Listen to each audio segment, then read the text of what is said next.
प्यारे विद्यार्थियों, मैं सुनील गुप्ता। इससे पूर्व की वीडियो में हमने कोयला उत्पादन क्षेत्रों का अध्ययन किया था। उस वीडियो में हमने कोयला का प्रकार, उसकी कुछ उत्पादक जिसमें कि चीन, अमेरिका आदि का अध्ययन कर चुके थे। लेकिन उस वीडियो में हम पूरा उत्पादन समझा नहीं पाए थे। अब शेष जो उत्पादक क्षेत्र हैं उनका अध्ययन हम इस वीडियो में करेंगे। तो इसमें हम पढ़ेंगे कि भारत जैसा कि आप अपने मानचित्र मोबाइल स्क्रीन पर जो मानचित्र है उसमें देख रहे हैं कि भारत एक बड़ा ही महत्वपूर्ण कोयला उत्पादक राज्य है। और यहाँ पर जो कोयला है वो दो प्रकार से हम उसका वर्गीकरण कर सकते हैं कि गोंडवाना युगीन और टर्सरी युगीन। गोंडवाना युगीन और टर्सरी युगीन। ये जो काल है वो समय के आधार पर निर्धारित किया गया है। इसको हमने तय किया है गोंडवाना युगीन को, और लगभग 20 करोड़ जो साल पुराना है, 20 करोड़ वर्ष प्राचीन जो कोयला है वो गोंडवाना युगीन के दायरे में आएगा। और टर्सरी युगीन के दायरे में जो आएगा वो है लगभग 5.5 करोड़ वर्ष पुराना। तो इस समय से ही हमें ये पता लग रहा है कि कोयला जितना प्राचीन होगा उतना ही वो ज़्यादा महत्वपूर्ण होगा, उसमें उतना ही कार्बन अंश अधिक होगा, आर्द्रता जलवाष्प की मात्रा कम होगी, और कार्बन के अंश की अधिकता ही कोयले की गुणवत्ता को तय करने वाला एक महत्वपूर्ण कारक है। यदि हम भारत के कोयला उत्पादन क्षेत्रों का अध्ययन करें तो हमें पाएंगे कि जो गोंडवाना युगीन कोयला है वो मुख्यतः भारत में, आप भारत के मानचित्र में इस समय देख रहे हैं कि जो 3 जो क्षेत्र हैं वो ब्लैक प्रकार से दिखाए गए हैं, और उसमें जैसा कि इंडेक्स में बताया है कि ये कोल क्षेत्र है, इस प्रकार के डार्क प्रकार। तो इसमें आपको देखने को मिलेगा कि दामोदर घाटी और सोन नदी घाटी, महानदी घाटी, ब्रह्मपुत्र नदी घाटी, ये कुछ घाटियाँ हैं जो कि आप देखेंगे कि ये जो एरिया है वो आपको दामोदर नदी घाटी, सोन नदी घाटी और महानदी घाटी देखने को मिलेगा। दूसरा आपको इधर मिलेगा कि जिसमें आपका गोदावरी भी है, ये गोदावरी, इंद्रावती आदि नदी है। तीसरा आपको मिलेगा इधर दूसरी तरफ, ये है आपको देखने को मिलेगा ये ब्रह्मपुत्र और उसकी जो सहायक नदियाँ हैं बराक और सुरमा नदी घाटी मुख्यतः। अब इन कोयला क्षेत्रों को देखने पर पता लगता है कि ये जो डार्क कलर से हाईलाइट हो रहे हैं वो गोंडवाना युगीन कोयला क्षेत्र हैं जहाँ पर एंथ्रेसाइट बिटुमिनस प्रकार का कोयला मिलता है। लेकिन कुछ दूसरी तरफ हम देखें तो आपको ये देखने को मिलेगा कि दूसरा जो इंडेक्स है वो लिग्नाइट को प्रदर्शित कर रहा है, और इस लिग्नाइट को प्रदर्शित करने वाले जो क्षेत्र हैं वो आप देखेंगे कि ये आपका जम्मू कश्मीर में है, निकाचोम, और दूसरा है आपका पलाना बीकानेर में, ये आप गुजरात में अमृतसर देखेंगे, और आप तमिलनाडु में नेवेली देखेंगे। इस प्रकार ये प्रमुख लिग्नाइट के केंद्र हैं भारत में। अब इनका अध्ययन हम एक एक करके करेंगे। पहले दामोदर नदी घाटी। दामोदर नदी की जो घाटी है वो दामोदर नदी जो वर्तमान में छोटा नागपुर पठार से और बहती हुई हुगली नदी में मिल जाती है, यानी कि वो झारखंड और पश्चिम बंगाल स्टेट्स में बहती है। तो यहाँ जो मुख्यतः केंद्र हैं कोयला के उनमें वर्धमान, ये एरिया इसमें आता है, यहाँ वर्धमान और पुरुलिया, इसके बाद आप देखेंगे बांकुड़ा, ये केंद्र हैं इसके दामोदर नदी घाटी की। इसके बाद सोन नदी घाटी, और सोन नदी घाटी में हम देखेंगे कि सिंगरौली ये मध्य प्रदेश में है और कुछ झारखंड के हैं। तो इसमें सोन नदी घाटी, यहाँ पर सोन नदी घाटी को आप देखेंगे, सोन नदी घाटी, और यहाँ पर आपको मिलेगा मध्य प्रदेश, यहाँ इधर की मध्य प्रदेश और आपको झारखंड में कि सिंगरौली और उमरिया, सुहागपुर, तातापानी। इसी प्रकार झारखंड में डाल्टनगंज, होटार, औरंगाबाद, ये कुछ केंद्र हैं कोयला उत्पादन के। इसके बाद महानदी घाटी हम देखेंगे। महानदी का नाम आते ही हमें पता लगता है कि उड़ीसा की एक महत्वपूर्ण नदी है महानदी, और महानदी को हम देखेंगे कि इसमें तलचर ये एरिया है, यहाँ पर तलचर ये बहुत ही महत्वपूर्ण और कोयला उत्पादन केंद्र है। और संबलपुर, ये कुछ महानदी घाटी का जो हिस्सा है वो आपका छत्तीसगढ़ के दायरे में भी आता है। इधर ये छत्तीसगढ़ में, यहाँ पर इसमें जो है झिलमिली और चिरमिरी, ये कुछ केंद्र हैं कोयला के। इसके बाद हम देखेंगे गोदावरी नदी घाटी।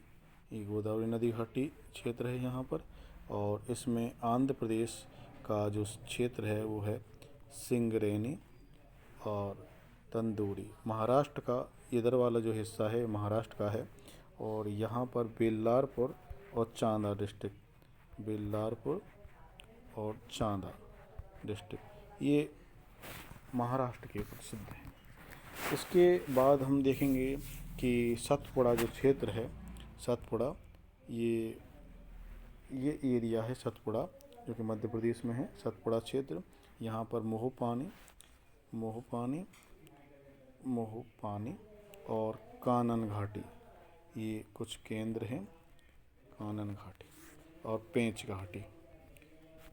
घाटी ये आपके सतपुड़ा के क्षेत्र हैं। इसके बाद हम राज्य के अनुसार यदि कोयले का उत्पादन देखें तो झारखंड में जो है, झारखंड को देखें तो झारखंड में हमें देखने को मिलेगा कि बोकारो, झरिया ये बहुत बड़ी खान है, झरिया और बोकारो। इसके बाद कर्णपुर, ये झारखंड की खान है, कर्णपुरा, गिरिडीह ये खान है, डाल्टनगंज अभी जो मैंने आपको लिखा था डाल्टनगंज, ये कुछ महत्वपूर्ण खाने हैं। इसी प्रकार पश्चिम बंगाल में हम देखें तो आपको यानी कि वेस्ट बंगाल में हमें देखने को मिलेगा कि रानीगंज एक बहुत बड़ा केंद्र है। रानीगंज भारत में सबसे पहले रानीगंज में ही और कोयले का पता लगाया गया था। इसके बाद हम देखेंगे उड़ीसा में जो केंद्र हैं कोयला के, उनमें अभी हमने पढ़ा था तलचर और रामपुर, ये कुछ केंद्र हैं। मध्य प्रदेश और छत्तीसगढ़ में हम देखेंगे, मध्य प्रदेश और छत्तीसगढ़ में हम देखेंगे कि यहाँ जो केंद्र हैं तो अभी हमने पढ़ा है सुहागपुर, उमरिया, झिलमिली, रामकोला, पंडस, पेंच, कानन, मोहपानी, कोरबा, तातापानी, लखनपुर, हंसदो, ये कुछ केंद्र हैं और जो छत्तीसगढ़ के हैं। भारत में जो लिग्नाइट के केंद्र हैं, जैसा कि मैंने अभी आपको मानचित्र में बताया था, इसमें कि ये लिग्नाइट के केंद्र हैं, लिग्नाइट के उमरसर, पलाना और निकाचोम और इधर नेवेली। इनमें सर्वाधिक जो लिग्नाइट उत्पादन होता है वो नेवेली में होता है, यहाँ पर तमिलनाडु में, और इसके आधार पर यहाँ पर नेवेली लिग्नाइट परियोजना भी एक बनाई गई है। नेवेली लिग्नाइट परियोजना परियोजना बनाई गई है।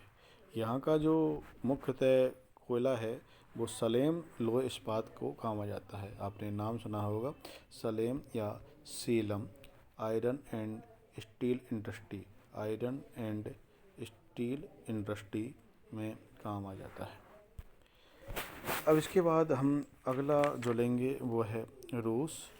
और रूस में हमें देखने को मिलेगा कि जो मुख्यतः उत्पादन केंद्र हैं रूस की, उनमें ज़्यादातर उत्पादन यूक्रेन के आसपास होता है रूस में। और इसके जो केंद्र हैं वो कुजवास, रूस के कुजवास बेसिन रूस का एक बड़ा केंद्र है। और डोनवास, ये कुजनेस और डोन नदियों के, ये डोन नदी के किनारे है डोनवास। इसके अतिरिक्त मास्को तुला क्षेत्र, ये रूस के केंद्र हैं। मास्को तुला क्षेत्र, यूराल क्षेत्र और साइबेरिया क्षेत्र। अब हम इसके बाद आते हैं यूरोप में, ग्रेट ब्रिटेन में। ग्रेट ब्रिटेन इस मानचित्र में आपको यहाँ पर ये बताया गया है ग्रेट ब्रिटेन। और ग्रेट ब्रिटेन में आर्थिक विकास का कारण यही था कि दुनिया में और सबसे पहले आर्थिक विकास ग्रेट ब्रिटेन में हुआ और उसके पीछे एक एनर्जी काम कर रही थी और वो थी कोयला। तो कोयले का महत्व अंग्रेज़ों ने बहुत पहले ही मालूम कर लिया था कि ये इतना महत्वपूर्ण खनिज है या ऊर्जा खनिज है। यहाँ पर मुख्यतः यार्कशायर क्षेत्र प्रसिद्ध है, यहाँ पर पिनाइन के दक्षिणी भाग में होता है। इसके बाद नॉर्थम्बरलैंड, डरहम क्षेत्र और दक्षिणी वेल्स क्षेत्र, यहाँ पर ये दक्षिणी वेल्स क्षेत्र, ये कुछ। और क्लाइड घाटी, ये स्कॉटलैंड में यहाँ पर है क्लाइड घाटी, ये कोयला के महत्वपूर्ण केंद्र है। इसके बाद हम पहुँचते हैं जर्मनी, जैसा कि आपके मानचित्र में दिख रहा है। और जर्मनी का नाम आते ही एक महत्वपूर्ण जगह हमारे जेहन में उतर जाती है, रूर बेसिन या रूर क्षेत्र। ये एक छोटी सी नदी है और इस छोटी सी नदी के आसपास भारी मात्रा में कोयले का जमाव है। और इस कोयले के जमाव से ही जर्मनी का आर्थिक विकास बहुत तीव्र गति से हुआ था। रूर क्षेत्र या कहीं हमें इसको पढ़ने को मिलता है रूहर क्षेत्र। तो ये दोनों ही एक ही नाम है, रूर क्षेत्र या रूहर क्षेत्र। यहाँ पर भारी मात्रा में कोयला की मोटी मोटी परतें हैं और उन परतों के माध्यम से या उन कोयले के माध्यम से ही और जर्मनी का बहुत अधिक विकास हुआ। इसके बाद इस रूहर क्षेत्र के आसपास, जैसा कि आपके मानचित्र में ये रूहर क्षेत्र दिख रहा है। अब दूसरा जो पॉइंट है वो हम लेंगे सार एक ऐसी जगह है जो कि फ्रांस और जर्मनी, ये इधर फ्रांस है इधर जर्मनी, इन दोनों के ही और सीमाई क्षेत्र में है सार और आखिन क्षेत्र, जो कोयला के उत्पादन की दृष्टि से बहुत ही महत्वपूर्ण है। इसके बाद सैक्सनी क्षेत्र, ये आपका सैक्सनी क्षेत्र है ये, तो ये जर्मनी और जर्मनी के आसपास के केंद्र हैं। इसके बाद हम लेते हैं पोलैंड। और पोलैंड को हम देखेंगे, यहाँ पर ये पोलैंड देश है और पोलैंड में आपको मिलेगा ऊपरी साइलेशिया क्षेत्र। ये कोयले के उत्पादन की दृष्टि से बहुत ही महत्वपूर्ण है। साइलेशिया के पूर्वी भाग में कुछ और भी जगह हैं, इनमें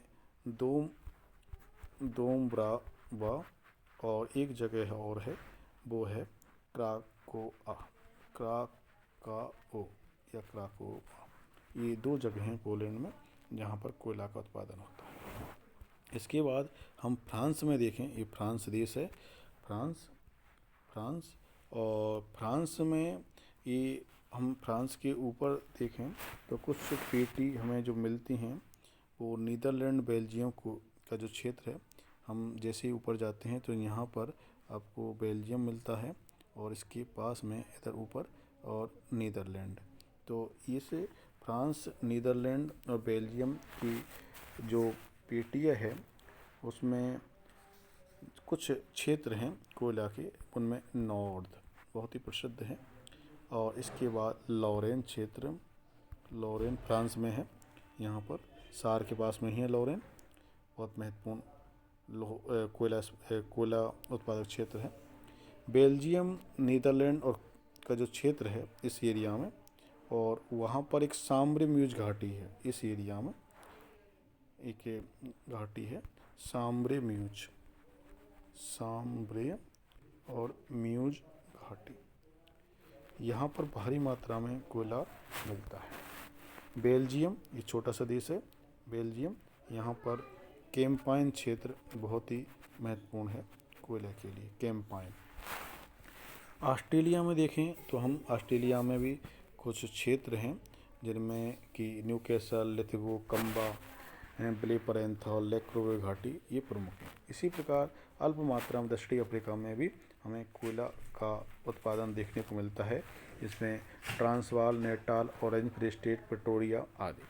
तो इस प्रकार दुनिया भर में और दुनिया भर के विभिन्न देशों में कोयले का उत्पादन होता है न्यूनाधिक मात्रा में, लेकिन जिन देशों में कोयले का उत्पादन अधिक होता है वो दुनिया में विकास के इंजन बने हुए हैं और अपना विकास के साथ साथ दुनिया के दूसरे देशों को भी और वो अपना कोयला निर्यात करके उनके विकास में भी सहभागी बने हुए हैं। आज के इस वीडियो में यहीं इसको विराम देते हैं। धन्यवाद।